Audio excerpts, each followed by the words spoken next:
Hold on. Before you watch the rest of the video, I have a new site on Tipeee where you can see lots of unseen videos and more. Link in the description. Don't miss out. Join the team and enjoy the video.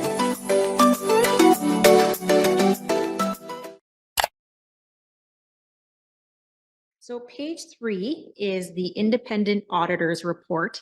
So essentially we put together these financial statements that are all prepared by numbers from management. And at the end of our audit, we issue an audit report.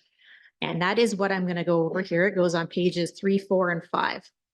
So this year we have a qualified opinion, which we have had in previous years. In past years, it related to the landfill liability.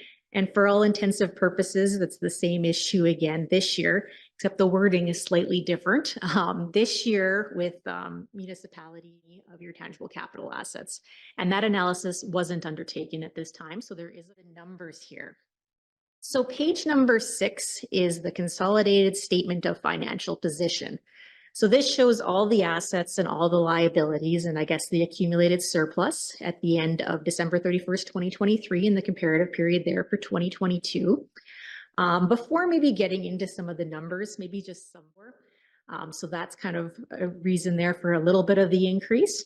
Accounts receivable, accounts and grants receivable. That's come in at about 1.2 million. That really does depend on the capital projects. Obviously with your wastewater treatment plant and the sewer and water projects, all of that is accounted for in this particular line. I know the township had to fork out the cash first before and then put reimbursements in and get reimbursed afterwards. So that's primarily what that accounts and grants receivable is there, as well as the HST rebate. So when there is large extensive capital projects, usually the HST rebate is a pretty significant portion of that as well. The user charges receivable, that's 77,000. That is just your water and sewer receivables at the end of the year. And then inventory held for resale, that would be vested properties that are being held for sale. And that number went down a little bit because there was 2 properties that were sold during the year. On the liabilities side, just a couple items I want to go through there. You can see there's nothing in bank indebtedness because that was the line of credits that you had in the previous year. That has been converted into an Ontario infrastructure loan that's sitting there in the long-term debt. So you can see that's up 1.5 million versus 339 in the previous year. Your accounts payable and accrued liabilities did decrease from the previous year.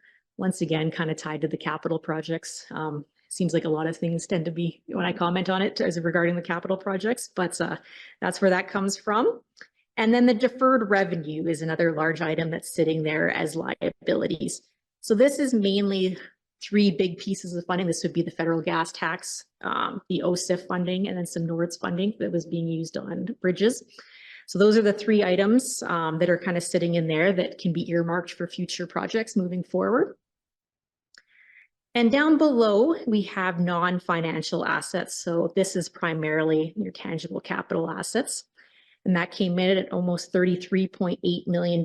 So there was a fair bit of additions in 2023, almost 1.7 million. So there was the water treatment center there for about 865,000. The sewer water main project was about 216,000 in 2023. There's also some chiller for the arena, as well as a backhoe that was purchased and some fire equipment. So a fairly large investment this year in capital. And that kind of brings us to the bottom of the page there, which talks about accumulated surplus at 35,319,000. So maybe